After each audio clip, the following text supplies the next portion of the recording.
customer traded in this AP toward this Rolex, and I'm gonna show you guys the intake process for his watch.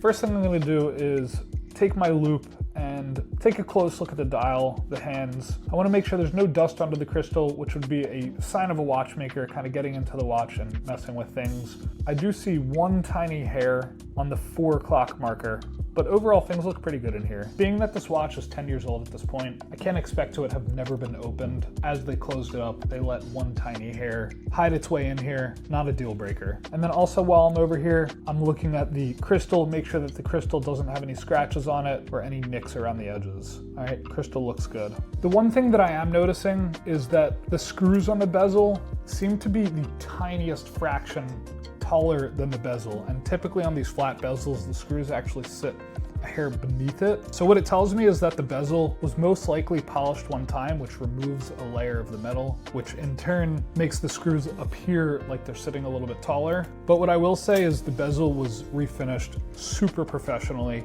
Moving on to the case, I'm looking at the edges of the lugs. It's another easy way to tell if a watch has been polished before, how sharp they are. Just for comparison's sake, I have an AP that I am positive has never been polished, and we can kind of take a look at the sharpness side by side. You can see that the sharpness on this unpolished version versus this, it's just a little bit different. All right, so the crown and pushers on this watch are ceramic.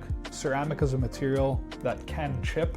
So we're gonna take a close look at all these ceramic parts and make sure they don't have any chips or damage on them. That looks good. We're gonna flip over to the case back, take a look at the movement. See this tiny speck of black dust right in the center of the movement, and then on the crystal above it, a tiny hair. Overall, it's very clean. It's definitely not at a point where I would feel uncomfortable taking it into inventory. It looks very nice overall. The thing is, the majority of watches that are serviced oftentimes are done by third parties who are not quite as meticulous as AP. We have a watchmaker on staff. We do tons of servicing in-house. Our guy's the best, and he definitely wouldn't leave signs of dust or hair inside of the movement, but I've seen much, much worse jobs than this. This is pretty good. As far as authentication goes, I already know the watch is real, but the one thing I'm gonna do is take a close look at the movement and compare it to an original movement online, just to make sure that none of the parts look out of place or changed with anything aftermarket. But just based off memory and how the watch looks,